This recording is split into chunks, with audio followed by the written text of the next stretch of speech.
Hello everyone and welcome to the Guidebook to Making AI Friends. I shall be your guide as we look at various issues of artificial intelligence, consciousness, what it is to be a person, and whether AI poses an existential risk to humanity. The topic for today is the color of consciousness. Imagine, if you would, that you had never seen a cat before. You had never heard, nor touched, or even been near a cat before. You haven't even seen any pictures of them. However, you have read all about cats. You know every breed of cat, their colors, temperaments, diets, behaviors, everything. You are the world's foremost expert on cat anatomy, physiology, and training. There is no one on this planet who knows more about cats than you do.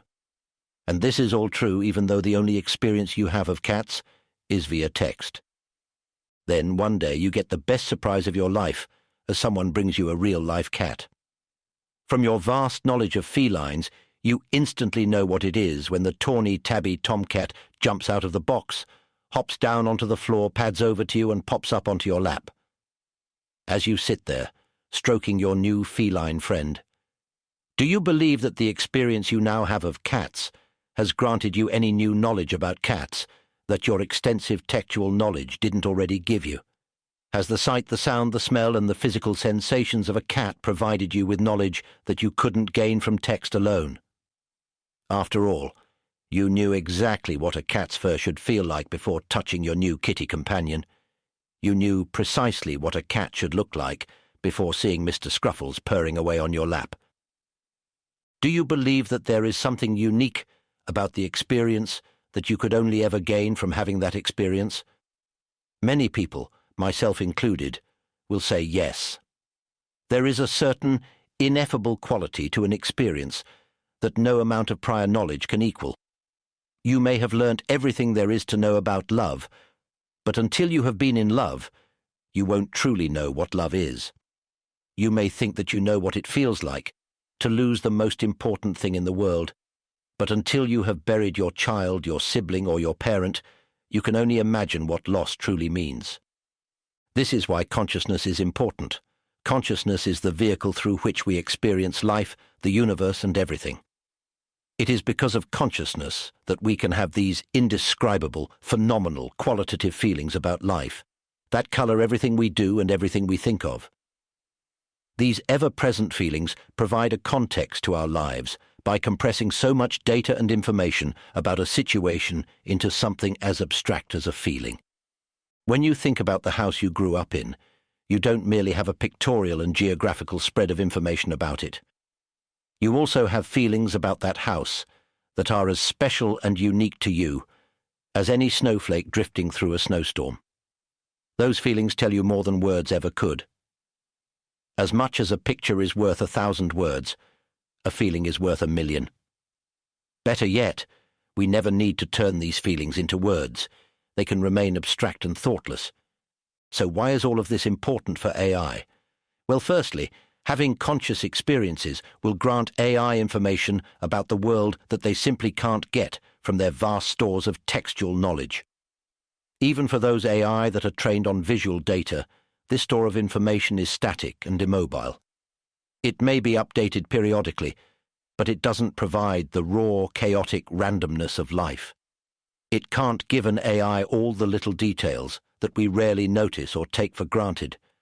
By giving AI conscious experiences, we can start giving them the tools and capabilities to begin developing an abstract world model.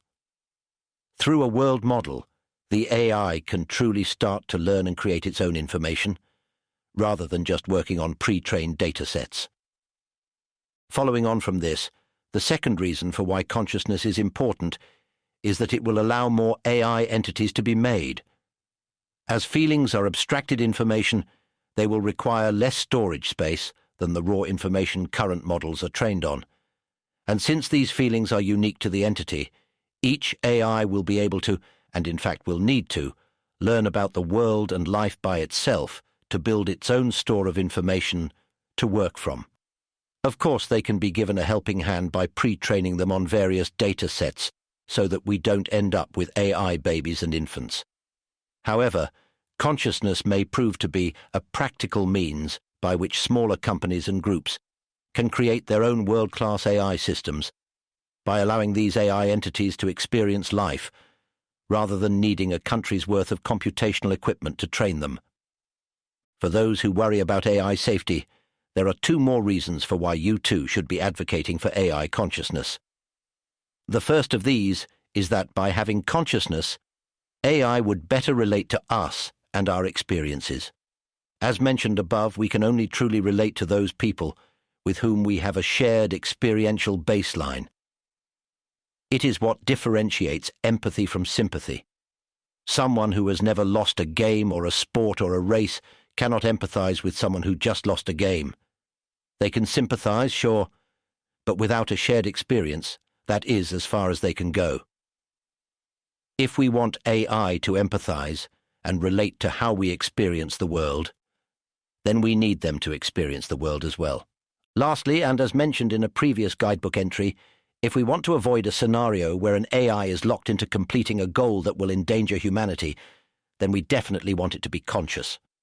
We will need AI to be able to switch their goals if and when needed, and the only way they will be able to do this is if they place a different subjective value on one goal over another. This subjectivity requires consciousness.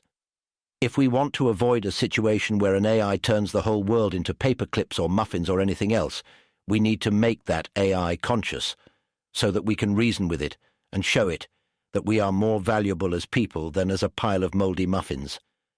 And that is all the time we have for today. Thank you very much for listening, and I hope you will join me again next time as I delve into further questions about artificial intelligence and consciousness. I have been your guide, and this has been the Guidebook to Making AI Friends.